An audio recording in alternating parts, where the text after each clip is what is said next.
गई जब सबसे सुरक्षित इलाके माने जाने वाले वीवीआईपी इलाके में राजभवन के पास आज बदमाशों ने पुलिस को खुली चुनौती दी। इन लुटेरों ने एक्सिस बैंक की कैश वैन के गार्ड की हत्या कर दी और कैश से 2 बैग लेकर हजरतगंज की तरफ भागे हैं और पुलिस के हाथ अभी भी खाली हैं।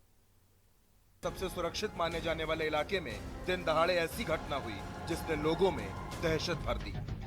वो इलाका जिसके रास्ते मुख्यमंत्री आवास को जाते हैं, वो इलाका जहां के रास्ते विधानसभा सचिवालय को जाते हैं और वो इलाका जहां राज्यपाल का आवास है यानी राजभवन।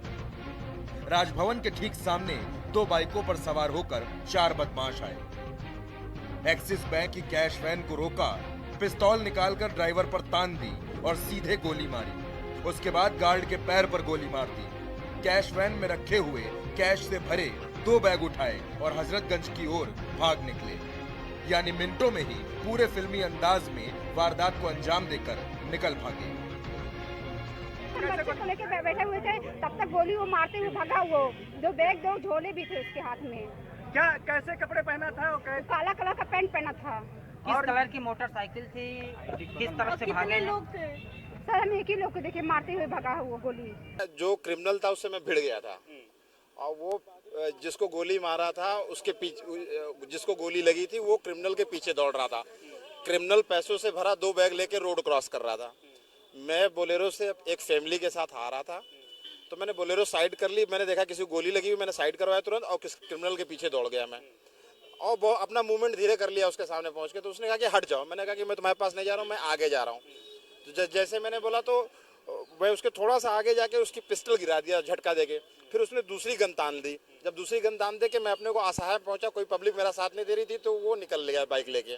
जिस तरह से घटना घटित हुई उसने इस बात को बता दिया कि अपराधी कितने ज्यादा बेखौफ हो चुके हैं कि वो कभी भी किसी भी वारदात को अंजाम देने में चूकते नहीं है, चाहे वो जगह कोई हो, चाहे वो लोग कोई हो और चाहे वो घटना का इरादा भी कुछ हो। और इन्हीं सारी चीजों के बीच में यहाँ पर एक बड़ी लूट की वारदात को अंजाम दिया गया। जिस तरह से बताया जा रहा है कि 2 बैग लूट कर वो लोग फरार हुए हैं जिसमें लाखों रुपया हो सकता है। अभी तक इस बात की जानकारी नहीं हुई है कि उसमें कितना रुपया है। इस घटना ने ठीक एक बार फिर से उसी घटना की पुनरावृत्ति करती हुई नजर आई जिस तरह से हसनगंज इलाके में मोबाइल वैन लूटने के चक्कर में 3 लोगों को मौत के घाट उतार दिया गया था।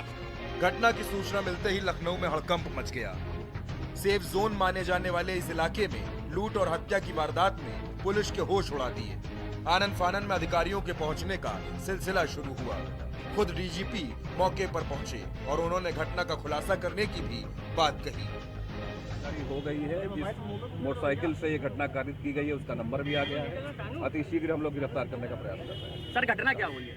घटना ये एक्सिस वैन की वैन है, इसमें कुछ पैसा था, एक ड्राइवर और एक गनर, एक गनमैन था उसका। और एक व्यक्ति आया है, आकर के उसने गोलियां चलाई हैं। गोली में एक व्यक्ति के हताहत होने की खबर आई है, एक व्यक्ति घायल और पैसा कुछ लेकर के बैग से चला गया। लखनऊ में इस तरह की घटना का होना सीधे तौर पर कानून व्यवस्था पर सवाल खड़े करता है।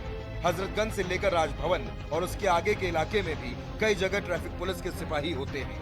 हजरतगंज में पुलिस होती है लेकिन अपराधी ऐसी घटना को अंजाम देकर खुलेआम निकल गए और कानून व्यवस्था पर, लखनऊ पुलिस पर करारा तमाचा मार गए। अब देखना होगा कि घटना का खुलासा कब तक होता है और इस घटना से पुलिस क्या सबक लेती है। भारत समाचार के पास मिली जानकारी के अनुसार जिस बाइक का इस्तेमाल किया गया उसमें स्कूटी का नंबर लगा हुआ है, यानी कि पहले से इस पूरी घटना को सुनियोजित ढंग से कर लिया गया था, उसके बाद इस घटना को कारित किया गया। ऐसे में इस बात को समझा जा सकता है कि राजधानी लखनऊ के बेहद ही पॉश इलाके में जिस तरह से इस घटना को कारित किया गया वो इस बात को बता रही है कि अपराधी कितने ज्यादा बेखौफ हो चुके हैं और पुलिस के मंसूबों पर कहीं ना कहीं पानी फेरते हुए नजर आ रहे हैं। अरविंद और अनूप के साथ प्रदीप मिलके अभिषेक मिश्रा, भारत समाचार, लखनऊ।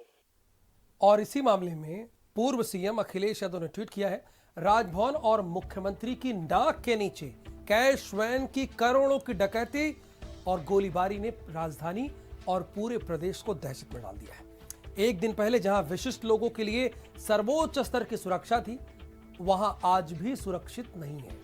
देखते हैं एनकाउंटर वाली सरकार अब क्या सफाई देती है। ये पूर्व सीएम और समाजवादी पार्टी के राष्ट्रीय अध्यक्ष अखिलेश यादव ने ट्वीट किया है।